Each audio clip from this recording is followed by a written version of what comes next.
Sustainability has a larger perspective, and it has a well-established definition since last 25 years, starting with Land Commission. The challenge is people don't want to imbibe it, understand it in a complete perspective.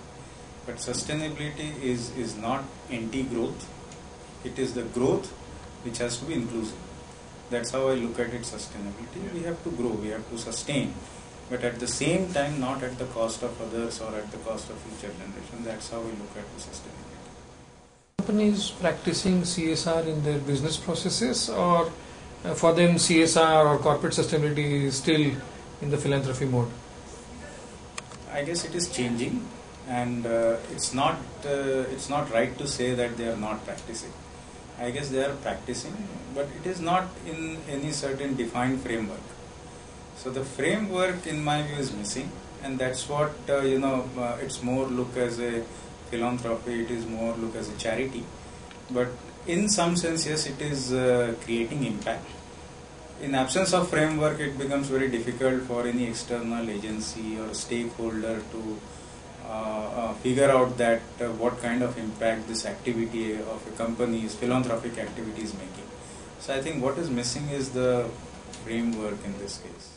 Sustainability reporting, many companies publish their sustainability reports, and many of them publish large volumes of reports. There's two questions in this area. One is, how many of our companies are looking at investor as a key stakeholder in terms of reporting? And secondly, do you think that in their sustainability report, companies should have 1 or 2 pages for each of the stakeholder? For example, the last person in the supply chain, he or she would like to know basically what is the company doing, because ultimately he is part of the entire chain of operations. Yes, so I guess I'll answer your second question first. It's about how you communicate. So communication becomes very important. There are various modes of communication now companies are looking at, including internet-based. So companies can use advanced languages like XBRL and do a very high-quality report.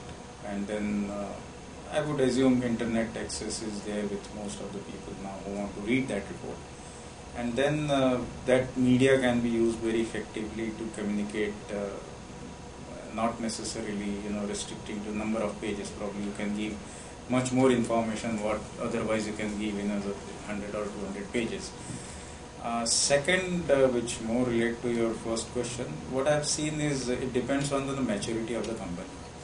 Initially, why anyone wants to do the sustainability reporting is more to disclose a lot of things what they are doing. But in my experience, what happens in the initial year, that euphoria goes. They have companies, large companies working last 20 years. They have so many things to talk about.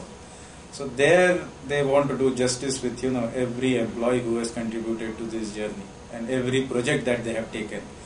So therefore the volume increases. But as they become more mature, as they focus what area they want to take up projects and disclose to various kind of stakeholder, I guess then the report also comes which is more focused.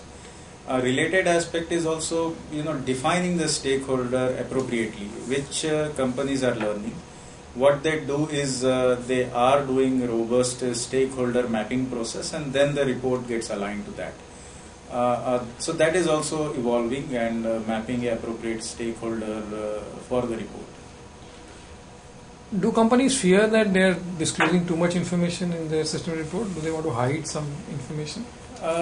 Yes, to some extent, because it's more related to the reaction, not necessarily with what they want to hide. They want to disclose generally something which is achieved. So the reporting has become more or less a reaction of what they have already achieved. In my way, that is needs to be changed. People should be also appreciated if something they have not yet completed, if something which is a kind of a long-term journey. So therefore, the worry is, if I have not achieved something, should I report it? And I think that is, essentially need to change depending on the reaction. If you start appreciating a project which they have launched yet not completed, chances of it may not be successful. So that's where, the disclosure, incomplete disclosure I've seen happening.